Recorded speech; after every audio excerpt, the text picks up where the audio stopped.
National legal service authority ಕಡೆಯಿಂದ ಈ ದಿನ ಜಸ್ಟಿಸ್ ಜಿತೇಂದ್ರ ಕುಮಾರ್ ಮಹೇಶ್ವರಿ ಮತ್ತು ಜಸ್ಟಿಸ್ ಅರವಿಂದ್ ಕುಮಾರ್ ಸಾಹೇಬರು ನಮ್ಮಲ್ಲಿ ಬೆಂಗಳೂರು ಗ್ರಾಮಾಂತರ ಜಿಲ್ಲೆಗೆ ಆಗಮಿಸಿದರು.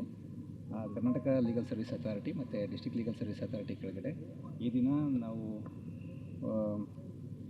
Legal literacy programme of innovative solution for access to the justice ಅನ್ನೋ ವಿಷಯದ ಬಗ್ಗೆ ಸುಮಾರು 1 ಗಂಟೆಗಳ ಕಾಲ ಮಾತಾಡಿದರು ಸಾಹೇಬರಿಗೂ ಕೂಡ. ಜೊತೆಗೆ ಪೋಷಣ ಅಭಿಯಾನದ ಬಗ್ಗೆ ನಮ್ಮ ಡಿಸ್ಟ್ರಿಕ್ಟ್ ಅಥಾರಿಟಿಯಿಂದ ಕೂಡ ನಾವು ಅರೇಂಜ್ಮೆಂಟ್ ಮಾಡಿಸಿದ್ವಿ. ಆಲ್ಮೋಸ್ಟ್ 3,500 ಮಕ್ಕಳುಗಳು ಇಲ್ಲಿ ಭಾಗವಹಿಸಿದರು. ಮತ್ತು ನಮ್ಮ ಅಂಗನವಾಡಿ ಟೀಚರ್ಸು ಮತ್ತು ಎಲ್ಲ district level officers, taluk level officers ಆಗಮಿಸಿದರು. ಡೈರೆಕ್ಟರ್ ಪ್ರಿನ್ಸಿಪಲ್ಸ್ ಆಫ್ ಸ್ಟೇಟ್ ಪಾಲಿಸಿನಲ್ಲಿ ಏನಿದೆ, ಸ್ಟೇಟ್ಸ್ ಏನು ಮಾಡಬೇಕಾಗಿದೆ, ಜೊತೆಗೆ ನಮ್ಮ ಅಡ್ವೊಕೇಟ್ ಜನರಲ್ರು ಕೂಡ ನಮ್ಮ ಸ್ಟೇಟ್ ಗೌರ್ಮೆಂಟ್ ಯಾವ ರೀತಿ ಕೋಆಪ್ರೇಟ್ ಮಾಡ್ತಾ ಇದೆ, ಎಷ್ಟು ಕೇಸಸ್ಗಳು ಇದುವರೆಗೂ ಕೂಡ ನಾವು ಡಿಸ್ಪೋಸ್ ಮಾಡಿದ್ದೀವಿ ಅನ್ನೋದ್ರ ಬಗ್ಗೆ ಎಲ್ಲ ಮಾತಾಡಿದರು.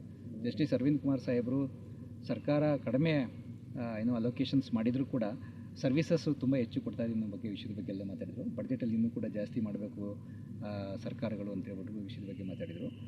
ಕಾಮನ್ನಾಗೆ ನಮ್ಮ ಜಸ್ಟಿಸ್ ಲೀಗಲ್ ಸರ್ವಿಸ್ ಅಥಾರಿಟಿ ಕೆಳಗಡೆ ಕಾಮನ್ ಮ್ಯಾನ್ಗೆ ಯಾರಿಗೂ ಕೂಡ ಯಾವುದೇ ಸೇವೆಗಳು ಸಿಗದೇ ಇರಬಾರ್ದು, ಪ್ರತಿಯೊಬ್ಬರ ಮನೆಯೂ ಕೂಡ ರೀಚ್ ಆಗಬೇಕು ಅನ್ನೋದ್ರ ಬಗ್ಗೆ ಮಾನ್ಯ ಸುಪ್ರೀಂ ಕೋರ್ಟ್ ನ್ಯಾಯಮೂರ್ತಿಗಳು ತಿಳಿಸಿದ್ದಾರೆ.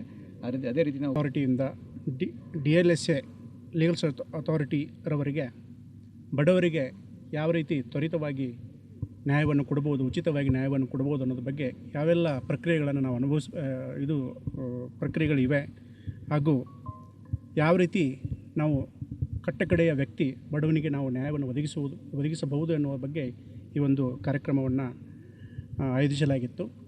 ಈ ಕಾರ್ಯಕ್ರಮದಲ್ಲಿ ಹೊಸದಾಗಿ ಈ ಲೋಕ್ ಅದಾಲತ್ ಅನ್ನೋ ಒಂದು ಕಾನ್ಸೆಪ್ಟನ್ನು ಇಂಟ್ರೊಡ್ಯೂಸ್ ಮಾಡಿದ್ದಾರೆ. ಈ ಲೋಕ್ ಅದಾಲತ್ ಅಂತಂದರೆ ವ್ಯಾಜ್ಯಗಳನ್ನು ಪರ್ಯಾಯವಾಗಿ ನ್ಯಾಯಾಲಯದಲ್ಲಿ ನ್ಯಾಯ ತೀರ್ಮಾನವಾಗದೆ ಪಕ್ಷಗಾರರ ಒಮ್ಮತದ ಮೇರೆಗೆ ಒಂದು ರಾಜಿ ಮಾಡುವಂಥ ಪ್ರಕ್ರಿಯೆ ಈ ಲೋಕ್ ಅದಾಲತ್ ಅಂತ. ಈ ಲೋಕ್ ಅದಾಲತ್ತಲ್ಲಿ ಪಕ್ಷಗಾರರು ನ್ಯಾಯಾಲಯಕ್ಕೆ ಬರುವ ಅಗತ್ಯ ಇಲ್ಲ.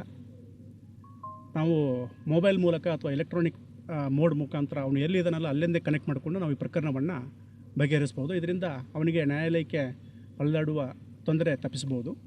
ಅದರ ಜೊತೆಗೇ ಈ ದಿವಸ ನಮ್ಮ ಒಂದು ಆರ್ಟಿಕಲ್ 51A ಅಂದರೆ ಮೂಲಭೂತ ಕರ್ತವ್ಯಗಳ ಬಗ್ಗೆ ಎಲ್ಲ ಬಂದಂಥ ವಿದ್ಯಾರ್ಥಿಗಳಿಗೆ ತಿಳಿ ಹೇಳಿದ್ದಾರೆ. ಅದೇ ರೀತಿ ಆರ್ಟಿಕಲ್ 39A ಎಲ್ಲರಿಗೂ ಉಚಿತ ನ್ಯಾಯದ ಬಗ್ಗೆ ಈ ದಿವಸ ಈ ಕಾರ್ಯಕ್ರಮದಲ್ಲಿ ಹೇಳಿದ್ದಾರೆ. ನಮ್ಮ ರಾಷ್ಟ್ರೀಯ ಕಾನೂನು ಸೇವಾ ಪ್ರಾಧಿಕಾರದ ಸೆಕ್ಷನ್ 12 ಪ್ರಕಾರ ಯಾವುದೇ SC/ST ಅಂದರೆ ಪರಿಶಿಷ್ಟ ಜಾತಿ ಪರಿಶಿಷ್ಟ ಪಂಗಡಕ್ಕೆ ಸೇರಿದ ವ್ಯಕ್ತಿ, ಮಹಿಳೆ ಅಥವಾ ಮಕ್ಕಳಿದ್ದರೆ, ಹಿರಿಯ ನಾಗರಿಕರಿದ್ದರೆ, ಅಥವಾ ಯೋಜನಾ ನಿರಾಶ್ರಿತರು ಅಂದರೆ ಅವರ ಯಾವುದೇ ಯೋಜನೆಯಲ್ಲಿ ಮನೆ ಕಳ್ಕೊಂಡಿದ್ದರೆ, ಅಥವಾ ಜೈಲಿನಲ್ಲಿರುವಂತಹ ಆರೋಪಿಗಳು ಅಪರಾಧಿಗಳಿದ್ದರೆ ಅವರೆಲ್ಲರಿಗೂ ಸಹಿತ ನಾವು ಉಚಿತವಾದ ಕಾನೂನು ನೆರವನ್ನು ಕೊಡುತ್ತೇವೆ. ಇವರನ್ನು ಹೊರತುಪಡಿಸಿ ಬೇರೆ ಯಾವುದೇ ಸಮುದಾಯದ ವ್ಯಕ್ತಿಯಾಗಿದ್ದರೆ ಅವನ ವಾರ್ಷಿಕ ಆದಾಯ 3 ಲಕ್ಷಕ್ಕಿಂತ ಕಡಿಮೆ ಇತ್ತಂತಂದರೆ ಅವನಿಗೆ ನಾವು ಕೋರ್ಟ್ನಿಂದ ಉಚಿತ ಕಾನೂನು ನೆರವನ್ನು ಕೊಡ್ತೀವಿ.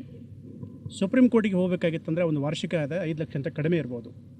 ಮೊದಲೆಲ್ಲ ಒಂದು ಪರಿಕಲ್ಪನೆ ಏನಿತ್ತಂತಂದರೆ ಬಡವರಿಗೆ ನ್ಯಾಯ ಸಿಗಲ್ಲ, ಸುಪ್ರೀಂ ಕೋರ್ಟ್ ಕಾಣೋದು ಭಾಳ ದುಸ್ತರ ಆಗಿತ್ತು. ಬಟ್ ಈಗ ನಮ್ಮ ಕಾನೂನು ಸೇವಾ ಪ್ರಾಧಿಕಾರದಿಂದ ಯಾವುದೇ ವ್ಯಕ್ತಿ ಪಂಚಾಯಿತಿಯಿಂದ ಸುಪ್ರೀಂ ಕೋರ್ಟ್ ಅವರಿಗೆ ಉಚಿತ ಕಾನೂನು ನೆರವನ್ನು ಕೊಡ್ತದೆ. ಕಂಡೀಷನ್ ಏನಂದರೆ ಒಂದು ವಾರ್ಷಿಕ ಆದಾಯ 5 ಲಕ್ಷಕ್ಕಿಂತ ಕಡಿಮೆ ಇರ್ಬೋದು, ಅಥವಾ ಅವನು ಪರಿಶಿಷ್ಟ ಜಾತಿ ಪರಿಶಿಷ್ಟ ಪಂಗಡಕ್ಕೆ ಸೇರಿದವನಾಗಿರಬೇಕು. ಈ ಎಲ್ಲ ಸಮಾಜದ ಎಲ್ಲ ಜನರಿಗೆ ಈ ಮಾಹಿತಿ ಅವರಿಗೆ ಗೊತ್ತಾಗಲಿ ಅಂತ ಹೇಳಿ ಈ ಕಾರ್ಯಕ್ರಮವನ್ನು ಆಯೋಜನೆ ಮಾಡಲಾಗಿತ್ತು. ಇದರಿಂದ ಹಲವಾರು ಜನ ಮಾಹಿತಿಯನ್ನು ಪಡೆದಿದ್ದಾರೆ ಅಂತ ನಾನು ಹೇಳಕ್ಕೆ ಇಷ್ಟಪಡ್ತೀನಿ.